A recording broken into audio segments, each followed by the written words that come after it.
창밖으로 쏟아지는 빗줄기가 병원 창문을 거세게 때리고 있었다. 한서연은 중환자실 유리 너머로 희미하게 숨을 쉬고 있는 할머니를 바라보았다. 그녀의 유일한 가족이자 삶의 이유인 할머니를 살리기 위해서는 당장 수술비가 필요했다. 하지만 가난한 미술품 복원가인 그녀에게 수천만 원이라는 돈은 만져볼 수 없는 거대한 산과 같았다. 주먹을 꽉 쥔 서연의 손톱이 손바닥을 파고들었다. 그때 등 뒤에서 차가운 목소리가 들려왔다. 최 회장의 비서실장이었다. 그는 서연에게 거부할 수 없는 제안을 하러 온 것이 아니었다. 그것은 선택의 여지가 없는 통보에 가까웠다. 도망간 최윤아 대신 태진그룹의 강민혁 총재와 결혼하라는 그 말은 현실감이 없었다. 세허연은 천천히 뒤를 돌아 비서실장을 마주보았다. 그녀의 눈동자는 절망으로 흔들리지 않았다. 오히려 지나치게 고요해서 섬뜩할 정도였다. 그녀는 자신의 가치를 정확히 알고 있었다. 지금 최 회장 일가에게 필요한 것은 단순한 인형이 아니라 완벽하게 연기할 수 있는 대타였다. 그리고 서연은 그들이 급하다는 것을 간파했다. 수술비를 전액 선불로 지급하고 할머니가 완치될 때까지 최고의 의료진을 붙여준다는 조건. 서연은 그 계약서에 망설임 없이 서명했다. 팽긋이 종이를 긁는 소리가 병실의 정막을 갈랐다. 이것은 결혼이 아니라 목숨을 건 거래였다. 그녀는 자신의 인생을 팔아 할머니의 생명을 샀다. 며칠 후 대한민국 최고의 호텔인 더 그랜드 서울의 웨딩홀은 숨막히는 긴장감에 휩싸여 있었다. 하객으로 참석한 정계와 재계의 거물들은 신랑과 신부의 결합을 축하하기보다 서로의 눈치를 살피기에 바빴다. 태진그룹의 총재 강민혁. 그는 30 초반의 나이에 그룹을 장악한 냉혈한이자 피도 눈물도 없는 사업가로 악명이 높았다. 신부 대기실에 앉아있는 서연은 거울 속에 비친 자신의 모습을 바라보았다. 수천만 원을 호가하는 드레스와 화려한 다이아몬드 티아라가 그녀를 감싸고 있었다. 최윤아의 얼굴을 흉내내기 위해 메이크업 아티스트들이 공을 들였지만 거울 속의 눈빛만은 온전히 한서연의 것이었다. 그녀는 떨지 않았다. 지금부터 그녀는 최윤아였다. 문이 열리고 드디어 입장 신호가 떨어졌다. 서연은 깊은 숨을 들이마시고 천천히 일어섰다. 무거운 드레스 자락이 바닥을 쓸며 사각거리는 소리를 냈다. 문이 활짝 열리자 수백 개의 시선이 그녀에게 꽂혔다. 그 시선들 끝에는 버진 로드 끝에 서 있는 한 남자가 있었다. 강민혁은 조각상처럼 미동도 없이 서 있었다. 검은 턱시도는 그의 완벽한 비율을 돋보이게 했지만 그보다 더 인상적인 것은 그가 뿜어내는 압도적인 위압감이었다. 그는 웃고 있지 않았다. 결혼식의 주인공이라기보다는 사냥감을 기다리는 포식자의 눈빛으로 걸어오는 신부를 응시하고 있었다. 서연은 시선을 피하지 않고 그에게 다가갔다. 보통의 사람이라면 그의 눈빛에 기가 꺾여 고개를 숙였을 테지만 서연은 똑바로 그를 직시했다. 그녀가 그의 앞에 섰을 때 민혁의 눈썹이 미세하게 꿈틀거렸다. 소문으로 듣던 최윤아는 허영심 많고 겁이 많은 여자라고 알고 있었는데 눈앞의 여자는 달랐다. 주례사가 이어지는 동안 민혁은 서연의 손을 잡지 않았다. 그저 차갑게 내려다볼 뿐이었다. 식이 진행되는 내내 두 사람 사이에는 냉기가 흘렀다. 반지를 교환하는 순서가 되었을 때 민혁이 거칠게 서연의 손을 낚아챘다. 그의 손은 뜨거웠지만 그 손길에는 애정이 아닌 경고가 담겨 있었다. 민혁은 서연의 손가락에 반지를 끼워주며 나지막하게 속삭였다. 주변 사람들에게는 들리지 않을 만큼 낮은 목소리였지만 서연의 귀에는 천둥처럼 박혔다. 그는 최 회장이 보낸 첩자가 제 발로 호랑이 굴에 들어온 것을 환영한다고 말했다. 그의 목소리에는 조롱이 섞여 있었다. 서연은 당황하지 않았다. 그녀는 옅은 미소를 지으며 그에게 고개를 살짝 숙여 보였다. 마치 수줍은 신부처럼 보였지만 그녀의 입술은 전혀 다른 말을 내뱉었다. 호랑이 굴이라도 정신만 차리면 산다는 말을 알고 있다고 그녀는 속삭였다. 민혁의 눈동자가 이채를 띠며 빛났다. 결혼식이 끝나고 피로 연장으로 이동하는 리무진 안은 지독한 침묵만이 감돌았다. 운전석과 뒷좌석 사이에는 차단막이 내려져 있어 완벽하게 밀폐된 공간이었다. 민혁은 넥타이를 느슨하게 풀며 창밖을 내다보았다. 서연은 꼿꼿한 자세를 유지한 채 무릎 위에 손을 모으고 앉아 있었다. 민혁이 먼저 침묵을 깼다. 그는 최 회장이 꽤나 공을 들인 것 같다고 말했다. 하지만 가짜는 언젠가 벗겨지기 마련이라는 말도 덧붙였다. 서연은 심장이 내려앉는 것 같았지만 표정을 굳히지 않았다. 그가 이미 눈치챘을 수도 있다는 가정은 했었다. 하지만 물증이 없는 한 그는 섣불리 움직이지 않을 것이다. 차가 강남의 최고급 펜트하우스 지하 주차장에 도착했다. 이곳은 민혁의 개인적인 공간이자 요새와도 같은 곳이었다. 수행원들이 문을 열어주자 민혁은 서연을 기다리지 않고 성큼성큼 엘리베이터로 향했다. 서연은 긴 드레스 자락을 움켜쥐고 그의 뒤를 따랐다. 펜트하우스의 문이 열리자 모던하고 차가운 인테리어가 드러났다. 온기라고는 찾아볼 수 없는 공간이었다. 거실 한가운데 놓인 가죽 소파와 벽에 걸린 추상화들이 주인의 성격을 그대로 보여주고 있었다. 민혁은 거실로 들어서자마자 재킷을 벗어던지고 서연을 돌아보았다. 그는 천천히 서연에게 다가왔다. 구두굽 소리가 대리석 바닥을 울리며 서연의 심장을 조여왔다. 민혁은 서연의 턱을 거칠게 잡아들어 올렸다. 그의 눈은 그녀의 얼굴을 샅샅이 뜯어보고 있었다. 마치 진품인지 위조품인지 감정하는 감정사처럼 예리하고 날카로웠다. 민혁은 서연의 피부가 생각보다 거칠다는 것을 느꼈다. 특히 손끝에는 미세한 굳은 살과 약품 냄새가 배어 있었다. 평생 손에 물 한 방울 묻히지 않고 자랐다는 재벌가 영애의 손이 아니었다. 그는 피식 웃음을 터뜨렸다. 냄새가 난다고 그는 말했다. 거짓말쟁이의 냄새가 난다고 했다. 서연은 그의 손을 뿌리치지 않았다. 대신 그의 눈을 똑바로 바라보며 말했다. 사람을 겉모습으로만 판단하는 것은 총재답지 않은 태도라고 응수했다. 민혁은 그녀의 당돌함에 잠시 멈칫했다. 지금까지 그 누구도 그의 앞에서 이렇게 대담하게 말대꾸를 한 적은 없었다. 특히나 약점을 잡힌 사람이라면 더더욱 그럴 수 없었다.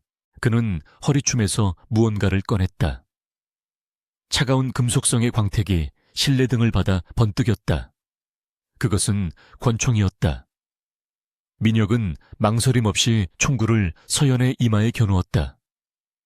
안전장치가 풀리는 소리가 적막한 거실에 크게 울렸다. 그는 지금 당장 방아쇠를 당겨도 이상할 것이 없는 표정이었다. 민혁은 말했다. 자신의 집에 쥐새끼가 들어오는 것을 가장 싫어한다고 했다. 지금이라도 사실을 말하면 살려 보내주겠지만 계속 연극을 한다면 이 밤이 마지막이 될 것이라고 경고했다. 그의 살기는 진짜였다. 공포가 엄습해 올 상황이었지만 서연의 머릿속은 놀라울 정도로 차갑게 식어갔다. 그녀는 미술품 복원가로서 수많은 작품을 다루어 왔다. 훼손된 작품을 복원하기 위해서는 아주 미세한 떨림도 허용되지 않는 고도의 집중력과 평정심이 필요했다. 그녀는 지금 이 상황을 하나의 훼손된 작품처럼 바라보았다. 여기서 감정에 휘둘려 무너지면 모든 것이 끝장이었다. 서연은 눈 하나 깜짝하지 않고 총구를 응시했다. 그리고 천천히 손을 들어 총구를 잡았다. 민혁의 눈이 커졌다. 그녀는 자신의 이마에 닿은 총구를 피하는 대신 오히려 더 깊이 밀착시켰다. 차가운 금속이 피부에 닿는 감각이 선명하게 느껴졌다. 그녀는 낮은 목소리로 말했다. 쏘고 싶으면 쏘라고 했다. 하지만 시체를 처리하는 일이 번거로울 것이며 내일 아침 주가 폭락을 감당해야 할 것이라고 덧붙였다. 서연은 태진그룹이 현재 해외 기업과의 합병을 앞두고 있다는 정보를 미리 파악하고 있었다. 총재의 신부가 첫날 밤에 시신으로 발견된다면 그 파장은 걷잡을 수 없을 것이다. 민혁은 잠시 침묵했다. 방아쇠에 걸린 그의 손가락에 힘이 들어갔다. 팽팽한 긴장감이 두 사람 사이를 감쌌다. 하지만 서연의 눈동자에는 여전히 두려움이 없었다. 그것은 체념이 아니라 계산된 확신이었다. 민혁은 그녀의 눈 속에서 기이한 생명력을 보았다. 그는 천천히 총을 거두었다. 그리고 서연을 향해 흥미롭다는 듯한 미소를 지었다. 그는 총을 테이블 위에 던지듯 내려놓으며 말했다. 최윤아가 아니군. 그는 확신에 찬 어조로 말했다. 진짜 최윤아였다면 벌써 기절했거나 살려달라고 빌었을 것이라고 했다. 서연은 안도와 긴장이 뒤섞인 숨을 몰래 삼켰다. 하지만 겉으로는 태연함을 유지했다. 그녀는 드레스 자락을 정리하며 말했다. 당신이 누구라고 생각하든 상관없다고 했다. 다만 자신은 강민혁의 아내로서 이 자리에 서 있는 것이며 그 역할에 충실할 것이라고 말했다. 민혁은 소파에 깊숙이 몸을 묻으며 서연을 지켜보았다. 그의 눈빛은 아까와는 달라져 있었다. 단순한 경멸이 아니라 먹잇감을 탐색하는 맹수의 호기심이 서려 있었다. 그는 오늘 밤은 봐주겠지만 내일부터는 각오하는 게 좋을 것이라고 말했다. 이 집에서 살아남는 것은 결혼식보다 훨씬 더 힘들 것이라고 경고했다. 서연은 고개를 끄덕였다. 그리고 욕실이 어디냐고 물었다. 씻고 싶다는 그녀의 말에 민혁은 헛웃음을 터뜨렸다. 방금 죽을 뻔한 상황에서 씻을 곳을 찾는 여자는 처음이었다. 그는 턱끝으로 침실 안쪽을 가리켰다. 서연은 망설임 없이 그곳으로 향했다. 욕실 문을 잠그고 나서야 서연은 다리가 풀려 주저앉았다. 거울 속의 그녀는 창백했지만 눈빛만은 살아있었다. 그녀는 떨리는 손을 찬물에 씻어냈다. 심장이 터질 듯이 뛰고 있었지만 그녀는 억지로 호흡을 가다듬었다. 이것은 시작일 뿐이었다. 샤워기에서 쏟아지는 물줄기를 맞으며 서연은 다시 한번 다짐했다. 무슨 일이 있어도 살아남아야 했다.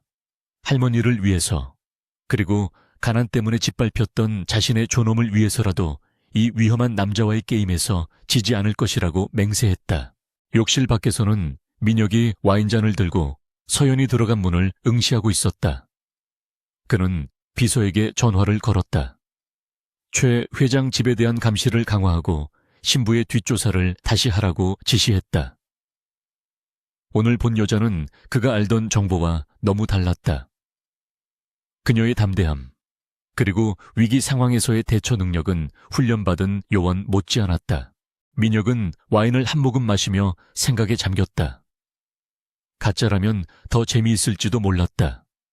지루한 일상에 예상치 못한 변수가 등장했다. 그는 서연이 숨기고 있는 비밀이 무엇인지, 그리고 그녀가 언제까지 그 가면을 쓰고 버틸 수 있을지 지켜보기로 했다. 사냥은 이제 막 시작되었다. 서연이 샤워 가운을 입고 밖으로 나왔을 때 침실의 불은 꺼져 있었다. 오직 창밖의 도시 야경만이 방 안을 희미하게 비추고 있었다. 민혁은 침대 한쪽에 누워있는 듯 했다. 서연은 조심스럽게 소파 쪽으로 다가가려 했다. 하지만 어둠 속에서 민혁의 목소리가 들려왔다. 그곳이 아니라 여기라고 그는 말했다. 부부가 첫날 밤에 각방을 쓰거나 소파에서 자는 것은 용납할 수 없다고 했다. 서연은 잠시 멈칫했지만 이내 침대 쪽으로 발걸음을 옮겼다. 거부할 권리는 그녀에게 없었다. 침대 끝에 조심스럽게 몸을 뉘었을 때 민혁의 팔이 갑자기 그녀의 허리를 감아왔다. 서연은 숨을 멈췄다. 민혁의 단단한 가슴이 그녀의 등에 닿았다. 그의 숨결이 목덜미에 느껴졌다. 그는 아무 짓도 하지 않고 그저 그녀를 안고만 있었다. 마치 도망가지 못하게 붙잡아두는 족쇄처럼 그의 팔은 강하고 무거웠다. 이 남자의 품은 안전한 안식처가 아니라 언제 터질지 모르는 시한폭탄과도 같았다. 밤은 깊어갔고 빗줄기는 여전히 창문을 때리고 있었다. 서연은 뜬 눈으로 밤을 지새웠다. 등 뒤에 있는 남자의 규칙적인 심장 박동 소리가 그녀의 귓가에 울렸다. 내일부터 펼쳐질 전쟁 같은 나날들이 예고된 듯 했다. 하지만 그녀는 물러서지 않을 것이다. 그녀는 가난했지만 비겁하지 않았고 가진 것은 없었지만 잃을 것도 없었다. 그것이 그녀의 가장 큰 무기였다. 아침 햇살이 커튼 사이로 비집고 들어와 침실을 비추었다. 서연은 무거운 눈꺼풀을 들어올리며 잠에서 깨어났다. 낯선 천장과 고급스러운 침구의 감촉이 그녀가 어디에 있는지 상기시켜 주었다. 옆자리는 비어 있었다. 매트리스의 온기가 식어 있는 것으로 보아 강민혁은 이미 오래전에 방을 나간 것이 분명했다. 서연은 침대에서 일어나 욕실로 향했다. 거울 속에 비친 그녀의 얼굴은 어젯밤의 긴장 탓인지 조금 창백해 보였다. 하지만 눈빛만은 여전히 또렷했다. 그녀는 찬물로 세수를 하며 정신을 가다듬었다. 오늘부터 본격적인 태진그룹 사모님으로서의 연기가 시작되는 날이었다. 실수 따위는 용납되지 않는 전장이었다. 간단히 씻고 나온 서연이 드레스룸으로 들어갔다. 그곳에는 최윤아의 취향이 반영된 화려하고 노출이 심한 옷들이 가득했다. 서연은 눈살을 찌푸리며 옷들을 훑어보았다. 그 중에서 가장 단정하고 심플한 디자인의 원피스를 골라 입었다. 그녀는 자신이 최윤아를 연기해야 하지만 천박함까지 흉내내고 싶지는 않았다. 방을 나서자 거실에는 정적이 감돌고 있었다. 넓은 펜트하우스에는 인기척이 없었다. 서연이 주방 쪽으로 걸음을 옮기자 중년의 여성이 나타났다. 그녀는 이 집의 살림을 총괄하는 공 실장이었다. 그녀의 눈매는 매서웠고 서연을 바라보는 시선에는 노골적인 무시가 담겨 있었다. 공 실장은 고개만 까딱하며 인사를 건넸다. 아침 식사가 준비되어 있으니 다이닝 룸으로 가라는 말뿐이었다. 말투는 공손했지만 태도는 오만하기 그지없었다. 재벌가의 고용인들은 주인보다 더 권위적일 때가 많았다. 특히 서연처럼 갑작스럽게 들어온 안주인에게는 텃세가 심할 수밖에 없었다. 서연은 아무 말 없이 다이닝 룸으로 향했다. 긴 테이블 위에는 화려한 양식기가 세팅되어 있었다. 하지만 음식의 냄새가 미묘했다. 갓 구운 빵에서는 오래된 밀가루 냄새가 났고 샐러드의 채소는 시들어 있었다. 서연은 의자에 앉아 눈앞에 놓인 커피잔을 들어 올렸다. 커피 향을 맡은 서연의 미간이 좁혀졌다. 이것은 최고급 원두가 아니었다. 마트에서 파는 저가형 인스턴트 커피를 그럴듯하게 타놓은 것에 불과했다. 공 실장이 주방 문가에 서서 서연의 반응을 지켜보고 있었다. 그녀는 서연이 아무것도 모르는 철부지 아가씨라고 생각하며 골탕을 먹이려는 것이었다. 서연은 커피잔을 소리나게 내려놓았다. 맑은 도자기 부딪히는 소리가 공간을 울렸다. 그녀는 공 실장을 불렀다. 공 실장이 짐짓 놀란 척하며 다가왔다. 무슨 문제가 있냐는 그녀의 물음에 서연은 차분하게 대답했다. 커피 원두를 언제 교체했는지 물었다. 산미가 전혀 없고 탄 맛만 나는 것을 보니 원두 관리가 엉망인 것 같다고 지적했다. 공 실장의 표정이 일그러졌다. 그녀는 최고급 블루마운틴이라고 변명하려 했다. 하지만 서연은 말을 끊으며 단호하게 말했다. 자신을 속이려 들지 말라고 했다. 그리고 빵과 샐러드도 전부 치우라고 지시했다. 신선하지 않은 재료로 만든 음식은 쓰레기통에 버리는 것이 맞다고 덧붙였다. 당황한 공 실장은 입을 다물지 못했다. 소문 속의 최윤아는 사치만 알지 미각이나 살림에는 무지한 여자였다. 하지만 지금 눈앞의 여자는 식재료의 상태와 커피의 풍미를 정확하게 짚어내고 있었다. 서연은 가난했지만 미술품 복원가로서 예민한 감각을 훈련받아왔고 좋은 차와 음식에 대한 기준이 명확했다. 서연은 자리에서 일어나며 말했다. 앞으로 이런 실수가 반복되면 해고를 고려하겠다고 경고했다. 공 실장은 황급히 고개를 숙이며 사과했다. 서연은 그녀를 뒤로하고 거실로 나왔다. 첫 번째 기선 제압은 성공적이었다. 집안의 고용인들이 자신을 함부로 대하지 못하게 만드는 것이 시급한 과제였다. 아침 식사를 거른 서연은 집안을 둘러보기 시작했다. 민혁이 출근한 사이 집안의 구조와 동선을 파악해 두어야 했다. 그녀는 2층으로 올라가 서재로 보이는 육중한 문 앞에 섰다. 문은 잠겨있지 않았다. 그녀는 조심스럽게 문을 열고 안으로 들어갔다. 서재는 민혁의 성격처럼 차갑고 정돈된 공간이었다. 벽면 가득 채워진 책들과 거대한 업무용 책상이 놓여 있었다. 책상 위에는 여러 대의 모니터가 켜져 있었고 복잡한 주식 차트와 문서들이 띄워져 있었다. 서연은 책상 가까이 다가갔다. 그때 중앙 모니터의 화면이 깜박거렸다. 그것은 보안 시스템의 로그 화면이었다. 서연은 화면을 유심히 들여다보았다. 외부에서의 접속 시도가 끊임없이 이어지고 있었다. 단순한 오류가 아니라 누군가 고의적으로 태진그룹의 내부 서버에 침투하려는 흔적이었다. 보안팀이 놓치고 있는 미세한 틈새가 보였다. 서연은 미술품을 복원할 때 현미경으로 미세한 균열을 찾아내고 그것을 메우는 작업을 해왔다. 그녀에게 있어 코드의 오류나 시스템의 허점은 그림의 갈라진 틈과 다를 바 없었다. 패턴을 읽어내는 것은 그녀의 주특기였다. 그녀는 잠시 망설이다가 키보드에 손을 올렸다. 그녀는 침입 경로를 추적하는 명령어를 입력하기 시작했다. 손가락이 키보드 위를 날아다녔다. 복잡한 코드가 화면을 가득 채웠다. 서연은 침투 흔적이 남은 포트를 찾아내고 그곳을 우회하여 차단하는 코드를 짰다. 이것은 전문가 수준의 해킹 방어 기술이었다. 그녀는 독학으로 배운 컴퓨터 지식을 활용해 구멍을 메워나갔다.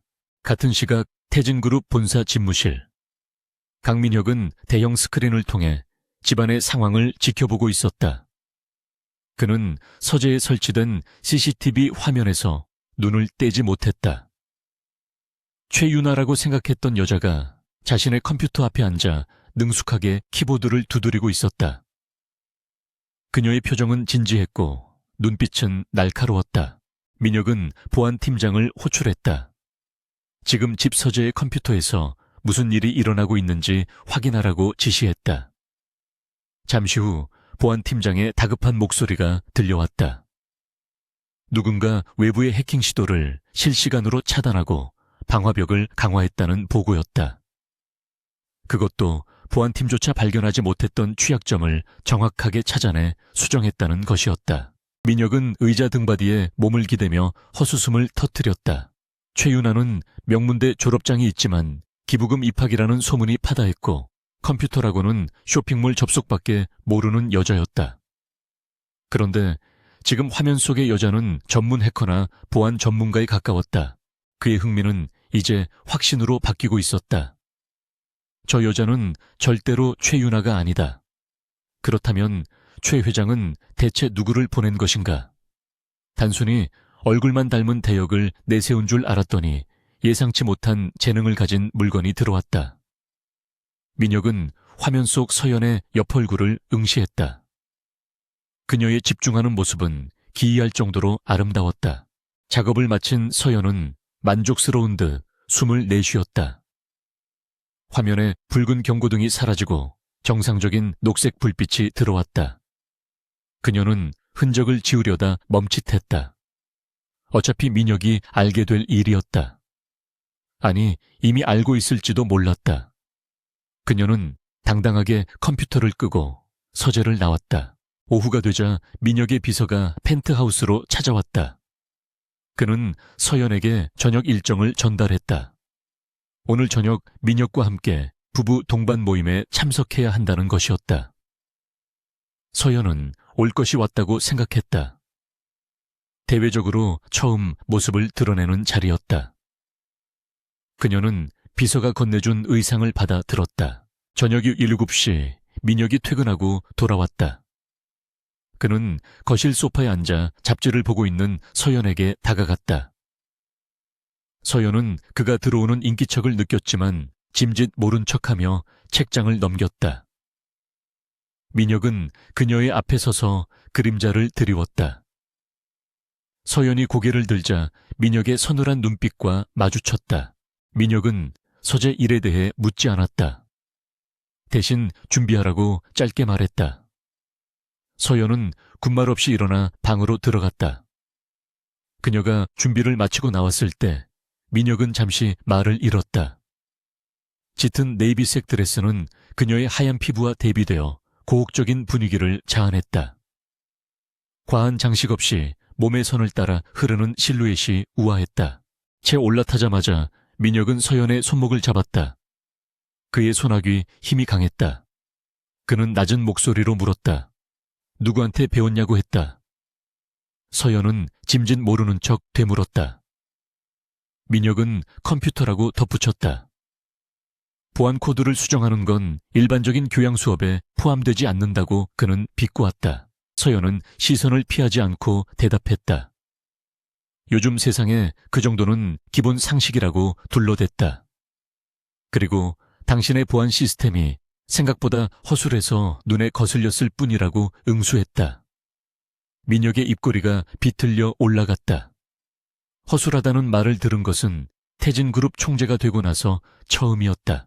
그는 잡고 있던 서연의 손목을 끌어당겨 그녀의 얼굴을 자신에게 가까이 오게 했다. 두 사람의 코끝이 닿을 듯 가까워졌다. 민혁은 속삭였다. 재주가 많은 아내를 둬서 기쁘다고 했다. 하지만 그 재주가 나를 향한 칼날이 된다면 그 손목을 부러뜨려 놓겠다고 경고했다. 서연은 그의 눈동자 속에서 자신을 비추는 불꽃을 보았다. 그것은 분노라기보다는 탐색에 가까웠다. 그녀는 미소를 지으며 대답했다.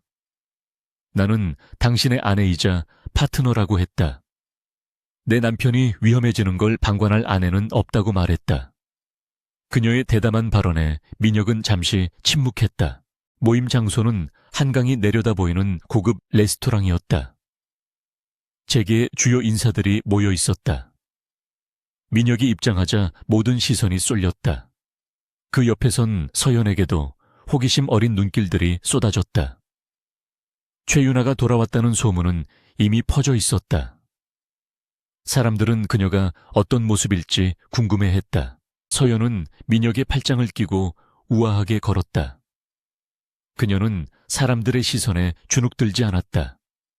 오히려 턱을 치켜들고 당당하게 미소를 지었다. 민혁은 그녀의 허리에 손을 두르고 에스코트했다. 겉으로 보기에는 완벽한 선남선녀 부부였다. 하지만 두 사람 사이의 근육은 팽팽하게 긴장되어 있었다. 연회장 한쪽에서 몇몇 부인들이 수군거리는 소리가 들렸다. 최윤아의 과거 행실을 비웃는 소리였다. 서연은 못 들은 척 지나치려 했지만 한 부인이 일부러 와인잔을 들고 다가와 부딪혔다. 붉은 와인이 서연의 드레스 자락에 튀었다. 명백한 고의였다. 부인은 과장된 목소리로 사과했다. 어머 실수했네요. 눈이 나빠서. 그녀의 말투에는 조롱이 가득했다. 주변 사람들이 숨을 죽이고 지켜보았다. 예전에 최윤아라면 소리를 지르거나 난동을 부렸을 것이다. 민혁도 서연이 어떻게 나올지 흥미롭게 지켜보고 있었다. 서연은 침착하게 핸드백에서 손수건을 꺼내 와인을 닦아냈다. 그리고 부인을 향해 온화하게 웃어 보였다. 괜찮다고 말했다. 이 드레스는 어차피 한번 입고 버릴 예정이었다고 했다. 그리고 덧붙였다. 부인께서 입으신 드레스는 지난 시즌 컬렉션인 것 같은데 관리를 참 잘하셨다고 칭찬했다. 그 말은 부인이 유행에 뒤처진 옷을 입고 있다는 것을 우회적으로 지적하는 것이었다. 부인의 얼굴이 붉게 달아올랐다. 주변에서 킥킥거리는 웃음소리가 새어나왔다. 서연은 우아하게 고개를 숙이고 자리를 떴다.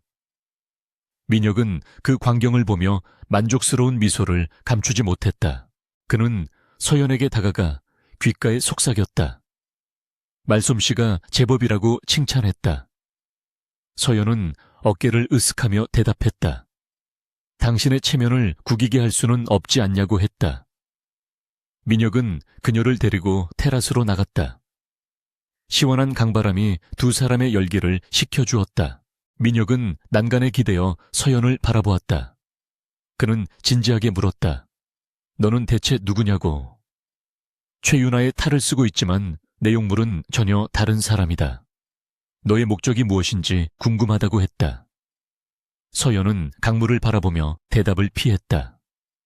그저 강민혁의 아내로 살아가고 싶은 여자일 뿐이라고 했다. 민혁은 그녀에게 다가가섰다. 그리고 그녀의 머리카락을 넘겨주었다. 그의 손길은 아까보다 부드러웠다. 그는 말했다. 거짓말을 잘하는군. 하지만 언제까지 그 거짓말이 통할지 지켜보겠다고 했다. 그리고 갑자기 그녀의 허리를 감싸 안았다. 서연이 놀라 그를 쳐다보았다. 그는 예고 없이 입을 맞췄다. 가볍게 스치는 입맞춤이 아니라 깊고 집요한 키스였다. 서연은 저항하려 했지만 그의 힘에 눌려 움직일 수 없었다. 그의 입술은 뜨거웠고 혀는 거침없이 파고들었다. 이것은 연기가 아니었다. 그가 그녀를 원하고 있었다. 숨이 찰 정도로 긴 키스가 끝나고 민혁이 입술을 떼었다. 서연은 가쁜 숨을 몰아쉬며 그를 노려보았다. 민혁은 엄지손가락으로 그녀의 젖은 입술을 닦아주며 말했다. 이건 보너스라고 했다. 오늘 내 보안 시스템을 고쳐준 것에 대한 보상이라고. 서여연은 얼굴이 화끈거리는 것을 느꼈다. 분노인지 수치심인지 알 수 없는 감정이 소용돌이쳤다. 하지만 동시에 심장이 미친 듯이 뛰는 것을 부정할 수 없었다. 이 남자는 위험했다. 가까이 할수록 타버릴 것 같은 불꽃이었다. 하지만 서연은 그 불꽃 속으로 걸어 들어가고 있었다. 집으로 돌아오는 길, 차 안의 공기는 아까와 달랐다. 침묵은 여전했지만 그 밀도는 훨씬 더 짙고 끈적했다. 민혁은 창밖을 보면서도 서연의 손을 놓지 않았다. 그의 손바닥에서 전해지는 열기가 서연의 온몸으로 퍼져나갔다. 서연은 이 손을 뿌리쳐야 한다는 것을 알았지만 그럴 수 없었다. 펜트하우스에 도착하자 민혁은 서연을 안고 침실로 들어갔다. 그는 그녀를 침대에 눕히고 위에서 내려다보았다. 그의 눈빛은 갈증으로 타오르고 있었다. 그는 말했다. 오늘 밤은 그냥 넘어가지 않겠다고. 너의 진짜 모습을 확인해 봐야겠다고 했다. 서연은 침대 시트를 움켜쥐었다.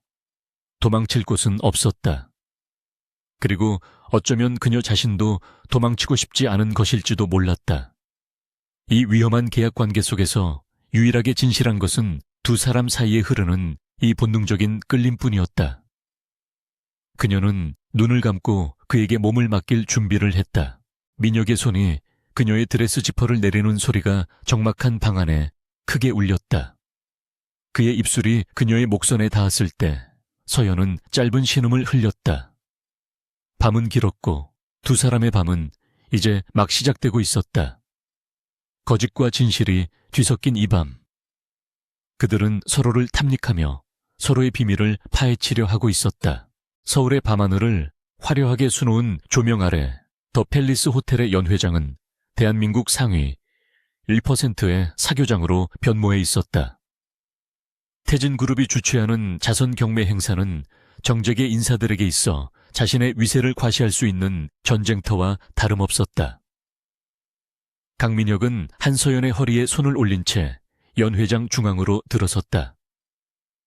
수많은 카메라 플래시가 두 사람을 향해 터졌지만 민혁의 표정은 차가운 대리석처럼 변화가 없었다. 서연은 민혁의 옆에서 우아한 미소를 유지하고 있었지만 속으로는 극도로 긴장하고 있었다.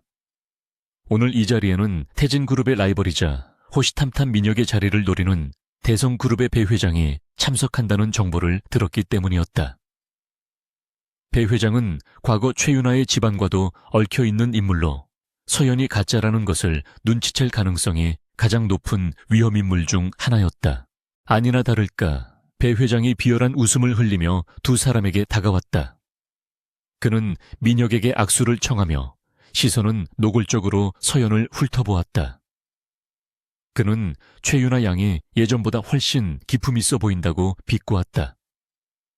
과거 클럽을 전전하던 철부지 아가씨가 어떻게 이런 자리에 어울리는 여자가 되었는지 궁금하다는 투였다. 서연은 흔들리지 않고 침착하게 목례로 답했다. 경매가 시작되자 분위기는 한층 고조되었다. 고가의 보석과 그림들이 낙찰될 때마다 탄성과 박수가 터져나왔다. 하이라이트는 배 회장이 내놓은 고려 청자였다. 그는 이것이 가문의 보물이며 감정감한 수십억 원에 달하는 진품이라고 자랑스럽게 소개했다. 사회자는 청자의 아름다움과 역사적 가치를 침이 마르도록 칭찬했고 장내 분위기는 배 회장의 위세에 눌려 있었다. 민혁은 팔짱을 낀 채 무대를 응시하고 있었다. 그는 서연에게 낮은 목소리로 물었다. 저 물건이 어떻게 보이냐고 했다. 태진그룹의 안목을 시험하기 위해 배 회장이 던진 미끼인 것을 알고 있었다. 서연은 눈을 가늘게 뜨고 무대 위의 청자를 관찰했다. 조명 아래 빛나는 비색은 아름다웠지만 미술품 보건가로서 그녀의 직감은 무언가 잘못되었다고 경고하고 있었다. 서연은 민혁의 귓가에 입술을 가까이 대고 속삭였다. 저것은 가짜라고 단언했다. 유약의 흐름이 지나치게 인위적이며 무엇보다 굿부분에 발린 흙의 질감이 고려시대의 것이 아니라고 설명했다. 현대의 화학약품을 사용해 고색을 입힌 정교한 위작이라는 것이 그녀의 판단이었다. 민혁은 그녀의 확신에 찬 눈빛을 보며 입가에 묘한 미소를 띄었다. 경매사가 입찰을 시작하려던 순간 민혁이 손을 들었다. 장내가 순식간에 조용해졌다. 민혁은 자리에서 일어나 천천히 무대 앞으로 걸어 나갔다. 그는 배 회장을 향해 정중하지만 날카로운 어조로 말했다. 자선 경매의 취지를 더럽히는 위작을 내놓은 것은 대성그룹의 수치라고 일갈했다. 배 회장의 얼굴이 불그락푸르락해졌다. 배 회장은 증거를 대라고 소리쳤다. 민혁은 서연에게 시선을 돌렸다. 서연은 우아하게 자리에서 일어나 청자 앞으로 다가갔다. 그녀는 주머니에서 작은 펜라이트를 꺼내 청자의 표면을 비추었다. 강한 빛 아래에서 유약 표면의 미세한 기포들이 드러났다. 그녀는 이것이 가마의 온도를 조절하지 못해 생긴 현대 가마의 특징이라고 설명했다. 또한 서연은 청자의 밑바닥을 손톱으로 살짝 긁어내며 냄새를 맡아보라고 했다. 오래된 흙 냄새가 아니라 미세한 산성 약품 냄새가 날 것이라고 덧붙였다. 감정사들이 급히 달려와 그녀의 말대로 확인을 했다. 잠시 후 감정사들은 당혹스러운 표정으로 서연의 말이 맞다고 인정했다. 장내는 충격에 휩싸였고 배 회장은 망신을 당한 채 황급히 자리를 떴다. 민혁은 서연의 손을 잡고 당당하게 연 회장을 빠져나갔다. 엘리베이터에 오르자마자 민혁은 서연을 벽으로 밀어붙였다. 그의 눈은 흥분과 호기심으로 빛나고 있었다. 그는 대체 어디서 그런 지식을 배웠냐고 물었다. 서연은 담담하게 대답했다. 그림과 도자기를 좋아해서 공부했을 뿐이라고 둘러댔다. 하지만 민혁은 더 이상 그녀의 거짓말을 단순한 거짓말로 받아들이지 않았다. 호텔을 빠져나온 리무진은 빗길을 뚫고 질주했다. 민혁은 창밖을 보며 깊은 생각에 잠겨 있었다. 서연은 피로가 몰려와 잠시 눈을 감으려 했다. 그때였다. 갑자기 운전기사가 비명을 지르며 핸들을 급격하게 꺾었다. 거대한 트럭이 빗길을 미끄러지며 리무진의 측면을 들이받으려 하고 있었다. 쾅 하는 굉음과 함께 차체가 크게 흔들렸다. 에어백이 터지고 유리가 산산조각이 났다. 서연은 본능적으로 몸을 웅크렸다. 민혁이 재빠르게 그녀의 몸을 감싸 안아 충격을 막아주었다. 차는 도로변 가드레일을 들이받고서야 멈췄다. 연기 자욱한 차 안에서 민혁은 서연의 상태를 먼저 확인했다. 다친 곳이 없는지 묻는 그의 목소리는 다급했다. 운전기사는 의식을 잃고 쓰러져 있었다. 밖에서는 검은색 밴 2대가 멈춰서고 무장한 괴한들이 내리는 것이 보였다. 배 회장이 보낸 자객들이 분명했다. 망신을 당한 것에 대한 보복이자 민혁을 제거하려는 계획된 테러였다. 민혁은 욕설을 내뱉으며 글러브 박스에서 예비용 권총을 꺼냈다. 민혁은 서연에게 고개를 숙이고 있으라고 명령했다. 그는 깨진 창문 틈으로 사격을 시작했다. 탕탕하는 총성이 빗소리에 섞여 울려 퍼졌다. 괴한 한 명이 쓰러졌지만 숫자가 너무 많았다. 서연은 공포에 질려 비명을 지르는 대신 주위를 살폈다. 운전석 쪽에 떨어진 스마트키가 눈에 들어왔다. 서연은 민혁의 옷자락을 잡아당겼다. 그녀는 운전석으로 넘어가 차를 움직이겠다고 말했다. 민혁은 위험하다고 만류했지만 서연은 이미 몸을 움직이고 있었다. 총알이 차체를 때리는 소리가 공포스러웠지만 그녀는 이를 악물고 운전석으로 기어갔다. 의식을 잃은 기사를 옆으로 밀어내고 시동을 다시 걸었다. 엔진이 굉음을 내며 되살아났다. 타이어가 찢어졌지만 휠만으로도 달릴 수 있었다. 서연은 엑셀러레이터를 끝까지 밟았다. 리무진은 괴한들을 향해 돌진했다. 당황한 괴한들이 길을 비키는 사이 민혁은 정확한 사격으로 추격해오는 차량의 타이어를 터뜨렸다. 차는 비틀거리며 어둠 속을 뚫고 나갔다. 한참을 달려 추격자들을 따돌린 후 서연은 인적이 드문 강변 도로 아래에 차를 세웠다. 긴장이 풀리자 손이 덜덜 떨려왔다. 민혁은 거친 숨을 몰아쉬며 서연을 바라보았다. 그의 왼쪽 팔에서는 피가 흐르고 있었다. 총알이 스치고 지나간 상처였다. 서연은 놀라서 자신의 스카프를 풀어 그의 팔을 지혈했다. 민혁은 상처 따위는 아랑곳하지 않고 서연의 얼굴을 감싸 쥐었다. 그의 눈빛은 격렬하게 타오르고 있었다. 죽음의 문턱을 함께 넘은 남녀 사이에는 설명할 수 없는 뜨거운 기류가 흐르기 마련이었다. 그는 서연에게 미쳤냐고 물었다. 왜 도망가지 않고 자신을 구했냐고 소리쳤다. 서연은 떨리는 목소리로 대답했다. 당신이 죽으면 나도 죽는다고 했다. 우리는 한 배를 탄 운명 공동체라고 말했다. 그 말은 민혁의 이성을 끊어놓기에 충분했다. 그는 서연을 거칠게 끌어당겨 입술을 삼켰다. 피냄새와 비냄새가 섞인 키스는 거칠고 절박했다. 좁은 차 안에서 두 사람의 몸이 뒤엉켰다. 민혁은 서연의 젖은 옷을 벗겨내며 그녀의 살결을 탐했다. 서연 역시 그를 밀어내지 않았다. 오늘 밤 겪은 공포와 긴장감이 강렬한 쾌락으로 변질되어 온몸을 지배하고 있었다. 그녀는 민혁의 목을 끌어안으며 그의 열기에 반응했다. 민혁의 손이 서연의 부드러운 곡선을 따라 움직였다. 그는 그녀의 모든 것을 기억하려는 듯 집요하게 애무했다. 서연은 민혁의 이름만을 부르며 신음했다. 빗소리가 차 지붕을 두드리는 소리는 두 사람의 거친 호흡 소리에 묻혔다. 차가운 세상 속에서 오직 서로의 천만이 유일한 구원이었다. 한바탕 폭풍우가 지나간 뒤 두 사람은 서로를 껴안은 채 가쁜 숨을 골랐다. 민혁은 서연의 이마에 입을 맞추며 속삭였다. 이제 너를 놓아줄 수 없게 되었다고 했다.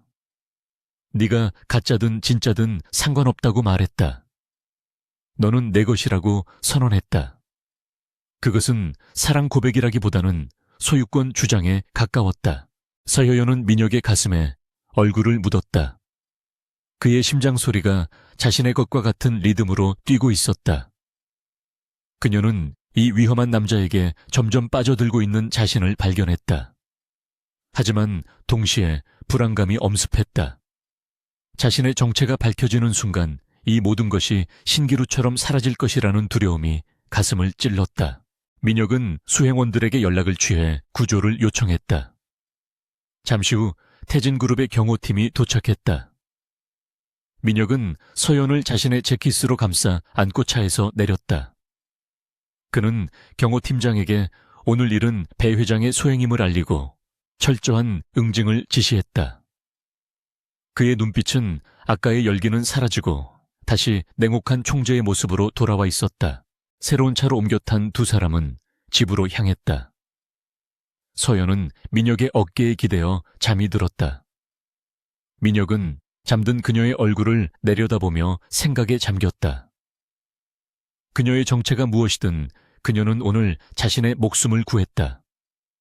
그리고 그녀가 보여준 능력과 담력은 태진그룹의 안주인으로서 손색이 없었다. 집에 도착하자 민혁은 서연을 안아들고 침실로 향했다. 곤히 잠든 그녀를 침대에 눕히고 이불을 덮어주었다.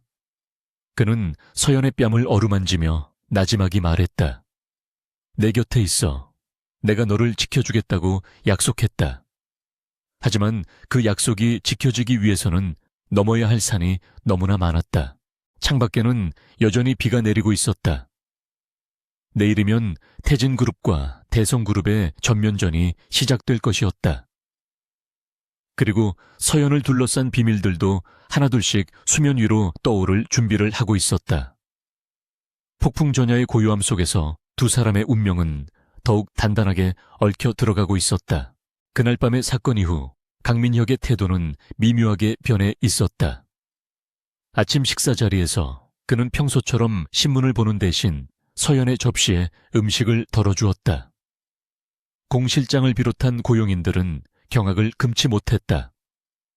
차갑기로 소문난 총재가 부인을 챙기는 모습은 그들에게 천지개벽과도 같은 일이었다. 하지만 서연은 그 다정함 뒤에 숨겨진 집요한 소유욕을 느낄 수 있었다. 민혁의 시선은 식사 내내 서연의 얼굴에 고정되어 있었고 그것은 마치 사냥감이 도망가지 못하게 감시하는 맹수의 눈빛과 같았다. 민혁은 출근길에 서연을 동행시켰다. 그는 백화점에 들러 서연에게 최고급 의류와 보석들을 선물했다. 서연이 거절하려 하자 그는 남들의 눈을 의식하라는 핑계를 댔다.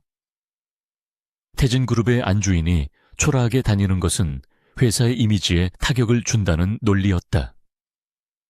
하지만 그가 골라준 옷들은 하나같이 서연의 몸매를 돋보이게 하면서도 노출은 절제된 지극히 보수적이면서도 관능적인 스타일이었다. 직원이 건넨 다이아몬드 목걸이를 직접 서연의 목에 걸어주며 그는 만족스러운 듯 입꼬리를 올렸다. 평화로워 보이는 겉모습과 달리 태진그룹 내부는 심각한 위기에 봉착해 있었다. 민혁이 야심차게 준비하던 신도시 개발 프로젝트의 입찰 정보가 경쟁사인 대성그룹으로 유출되었다는 보고가 올라왔다. 대성그룹은 태진보다 불과 10원 낮은 입찰가를 써내어 프로젝트를 가로챘다. 이것은 명백한 내부 소행이었다. 임원진 긴급회의가 소집되었고 회의실의 공기는 무겁게 가라앉아 있었다. 정보팀장은 유출 경로를 추적한 결과 펜트하우스의 개인 서버가 의심된다고 보고했다. 모든 임원들의 시선이 민혁에게 쏠렸다. 정확히 말하면 민혁의 집에 있는 누군가. 즉, 최근에 들어온 신부 최윤아를 의심하는 눈초리였다. 최 회장의 딸이라는 출신 성분 때문에 그녀는 결혼 전부터 잠재적인 스파이 취급을 받고 있었다. 민혁은 보고서를 내려다보며 아무런 표정도 짓지 않았다. 그의 침묵은 긍정도 부정도 아니었지만 회의실의 긴장감을 최고조로 끌어올렸다. 민혁은 집무실로 돌아와 서연을 불렀다. 서연은 소파에 앉아 책을 읽고 있었다. 민혁은 비서들을 모두 물리고 서연과 단둘이 남았다. 그는 책상 위에 놓인 보고서를 서연의 앞으로 던졌다. 종이들이 허공에 흩날리며 바닥으로 떨어졌다. 서연은 흩어진 종이들을 주워 내용을 훑어보았다. 입찰 정보 유출, 그리고 유력한 용의자로 지목된 자신의 이름. 서연의 손이 미세하게 떨렸지만 그녀는 곧바로 냉정을 되찾았다. 서연은 고개를 들어 민혁을 바라보았다. 그녀는 자신이 아니라고 단호하게 말했다. 민혁은 의자에 비스듬히 기대어 그녀를 관찰했다. 그는 알고 있다고 말했다. 만약 네가 범인이라면 이렇게 허술하게 흔적을 남기지 않았을 것이라고 했다. 지난번 보안 시스템을 고치던 실력이라면 흔적도 없이 정보를 빼돌렸을 거라는 것이 그의 판단이었다. 민혁은 서연을 믿는 것이 아니라 그녀의 실력을 믿고 있었다. 하지만 이 사회의 늙은이들은 증거를 원하고 있었다. 민혁은 서연에게 기회를 주겠다고 했다. 스스로 누명을 벗어보라고 했다. 만약 해결하지 못하면 그녀는 산업 스파이 혐의로 감옥에 가게 될 것이며 최 회장 일가 또한 무사하지 못할 것이라고 협박했다. 이것은 민혁이 서연에게 던지는 또 하나의 시험이었다. 그녀가 이 위기를 어떻게 돌파하는지 보고 싶어하는 잔인한 호기심이었다. 서연은 입술을 깨물었다. 그녀는 자신의 노트북을 가져와 달라고 요청했다. 민혁은 흔쾌히 승낙했다. 서연은 그 자리에서 태진그룹의 서버 접속 로그를 분석하기 시작했다. 그녀의 눈동자는 모니터 위를 빠르게 훑어 내려갔다. 범인은 교묘하게 펜트하우스의 IP를 우회해서 사용했지만 완벽하지는 않았다. 서연은 데이터 패킷의 이동 경로에서 미세한 시차를 발견했다. 범인은 펜트하우스 내부가 아니라 외부에서 원격으로 접속했지만 마치 내부에서 접속한 것처럼 위장하기 위해 특정 시간에 반복적인 신호를 보내고 있었다. 서연은 그 신호가 발생하는 근원지를 역추적했다. 복잡한 암호화 코드를 풀어헤치자 의외의 장소가 드러났다. 그곳은 태진그룹 본사 건물의 비서실이었다. 범인은 등잔 밑에 숨어 있었다. 서연은 민혁에게 화면을 보여주었다. 비서실 공용 프린터에 악성 코드가 심어져 있었고 그것을 통해 내부망에 접속한 흔적을 찾아냈다. 그리고 그 악성 코드를 심은 USB의 사용 기록을 추적한 결과 범인의 윤곽이 드러났다. 그는 민혁을 가장 가까이에서 보좌하던 수행비서 중 한 명인 김 실장이었다. 그는 최 회장이 오래전에 심어둔 첩자였던 것이다. 민혁의 표정이 차갑게 굳어졌다. 김 실장은 민혁이 그룹을 장악하기 전부터 곁에 있었던 신이 많은 부하 직원 중 하나였다. 배신감보다는 자신의 눈을 속였다는 사실에 대한 분노가 치밀어 올랐다. 민혁은 보안팀을 호출하려 했지만 서연이 그를 막아섰다. 그녀는 지금 그를 잡으면 꼬리 자르기로 끝날 것이라고 말했다. 배후인 최 회장과 대성그룹의 연결고리까지 확실하게 잡아야 한다고 제안했다. 서연은 함정을 파자고 했다. 그녀는 가짜 정보를 흘려 김 실장이 다시 움직이게 만들 계획을 세웠다. 민혁은 그녀의 대담함에 허수음을 터뜨렸다. 자신을 죽이려던 자들의 하수인을 잡기 위해 미끼를 던지겠다는 그녀의 발상은 위험천만했지만 매력적이었다. 민혁은 그녀의 작전을 승인했다.